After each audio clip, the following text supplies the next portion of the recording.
It's that time again where all of you guys ask me 1001 questions about the best controller settings, like I've given you in previous Call of Duties, Battlefields, and everything in between.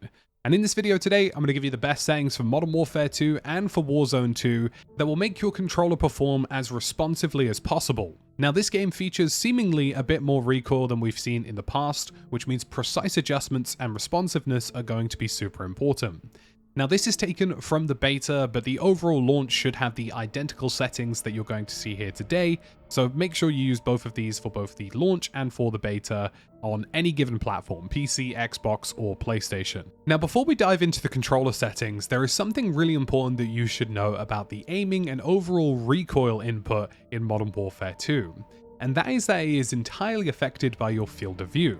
So in your graphics settings, it's really important that you go to your field of view and make sure that it's optimized to get the minimal amount of recoil possible and make you perform better in the game.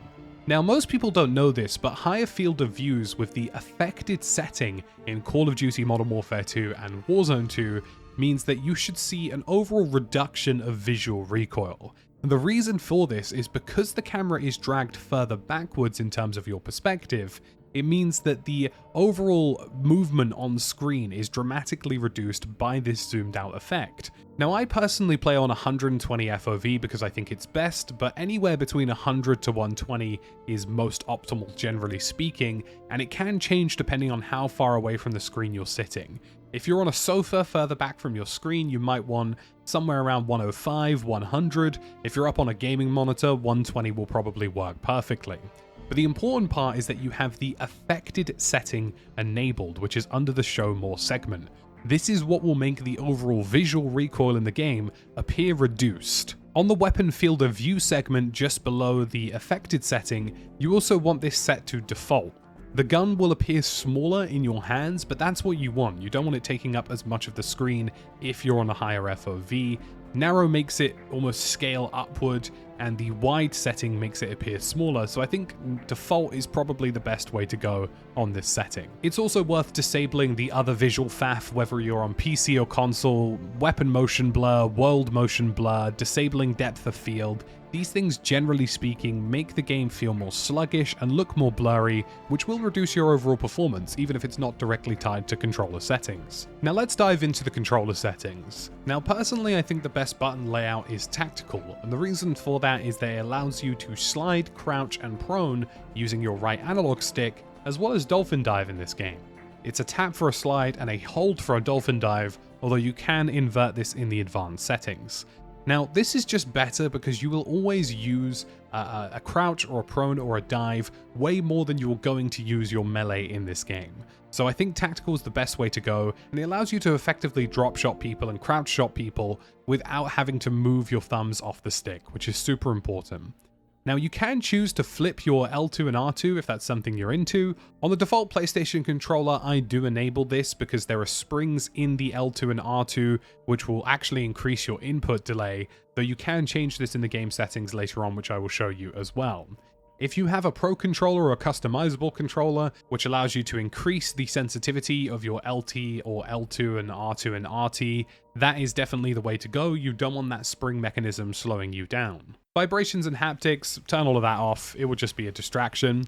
And as for the overall sensitivity, I highly recommend sitting in and around the region of 6 or 7. And the reason for this is because we're going to be going for low dead zones, low sensitivity. People traditionally play with higher sensitivities, which is an artificial acceleration, meaning there isn't a true representation of what you're doing on the controller because they don't change their dead zones. And the dead zones in this game inherently are quite high, which makes the game feel unresponsive, unsnappy, and sluggish. So if you want the best responsiveness, I would recommend starting at 6.6 and then messing around with it, increasing it or decreasing it as your personal preferences change. But the important part is the dead zones, which we'll get to in a little bit. You want those to be as low as possible, which in turn will affect how responsive and sensitive your controller will feel.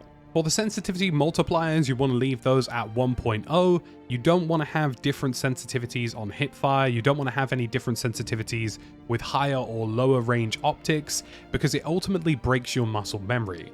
You want your hipfire sensitivity, your ADS sensitivity to be exactly 1-to-1, which will allow you to build muscle memory with a controller. For the interact and reload behavior, you want to prioritize interact, and what this will do is that interact on doors and pieces of equipment and picking up objects in Warzone 2 will be the priority as opposed to reloading. Reloading means you'll need to hold down the button, be it square or X depending on if you're using a PlayStation or Xbox controller, and that makes more sense. Now, the reason I say you should go for this setting is because you will find yourself interacting with doors, pieces of equipment, field upgrades, whatever it so happens to be, far more than you will end up reloading. Now, it does entirely depend on your personal preference. This is something that you can have as tap to reload if you intend on playing lots of Modern Warfare 2 multiplayer, and maybe you don't really care about the doors so much and you just sort of barge through them. But generally speaking, prioritize interact, I believe, is the best setting. In the advanced settings, you want to have target aim assist enabled, which will enable the camera slowdown when your crosshair moves over an enemy player. For the aim assist type, I recommend starting with default. However, if you really like the aim assist setup in Black Ops, then consider switching to that setting, and you might find a bit more success with that. A really important setting here, though, is that you change your aim response curve type to dynamic. Now, I promise you, when you first do this, it's going to feel really strange, and it's going to feel like your character is skating on ice. But in reality, the dynamic response curve is the best for Call of Duty, it's the best for multiplayer, and it's the best for Warzone. This setting effectively gives you mouse-like precision on a controller, which is obviously really hard to achieve. Now, what this does is that if your analog stick is further away from the center of the stick, so if you snap it all the way to the left or the right, it's going to accelerate really quickly, allowing you to snap left and right around corners faster than you can on any other setting. But if your analog stick is close to the center, the acceleration slows down, meaning that you're allowed to make precision adjustments with recoil control and precision adjustments generally for headshots way more than you can on any other setting. This is a really intelligent way to maximize recoil control and headshots whilst minimizing sluggish movement. It is the perfect S-curve dynamic, I highly recommend it, and it's going to feel strange at first, but I promise you it will give you the best results. As for the other multipliers, I wouldn't change anything here. I would definitely have your transition set to instant. You want the ADS sensitivity transition to be as fast as possible, but the next major setting is to go down to your dead zones. Now, dead zones are what will effectively create the responsiveness of your controller, and you want to have these as low as possible. Now, I would always recommend starting at 0.04 and then working your way up. Now, go down to 0.04 and leave your controller on your table or desk. If your screen or character starts moving without you telling it to do so, then it means that the dead zones are too low, and just slowly scale it up little by little. By having the lowest possible dead zones, you are creating the maximum possible responsiveness in the game. And it means that you're going to find much more snappy behavior, much more reactive behavior. Higher dead zones, however, in contrast, end up feeling artificial and slow you down. Now, if you're not somebody who likes to invert your L2s and R2s, you can also reduce the dead zones for your L2s and R2s here to make them more responsive and avoid the trigger delay that I was talking about earlier. One setting I would change here is the ADS interruption behavior. You want this set to interrupt. Now, if you're aiming down sight and you're hit by a melee attack, a throwing lethal, a tactical, or a field upgrade, you don't want to still be stuck ADSing, especially if it's something like a stun grenade, and it will try and do this sort of automatic resume thing that I personally think doesn't work. I think you should set it to interrupt, and I think that works much better. I also think that if you're moving on your weapon mount, you should also have that setting below set to on, so that if you decide to move in and around left and right, you will disengage from your weapon mount as opposed to being locked into it. I don't think weapon mounting is something that people do a lot of movement with, and I personally think this setting works better. The exit delay I would also drop down to short, and generally speaking, that's about it for the controller settings. You want to have everything to be as responsive as possible, and those dead zones are really critical, and having a dynamic response curve is really critical.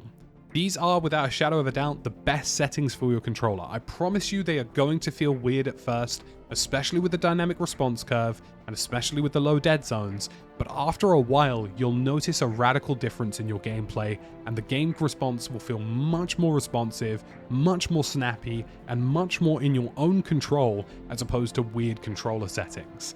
Now, it's going to take some getting used to, and feel free to lower your sensitivity or increase it based on your personal preferences, but I recommend starting at 6.6, and if that feels comfortable, stay there. If it feels too fast, maybe decrease it a little bit, or if it feels too slow, increase it a little bit.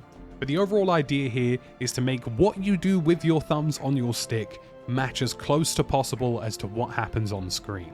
If you found this video really helpful, drop a like, subscribe, we're really close to 100,000 subscribers, and I'll catch you again in the next one.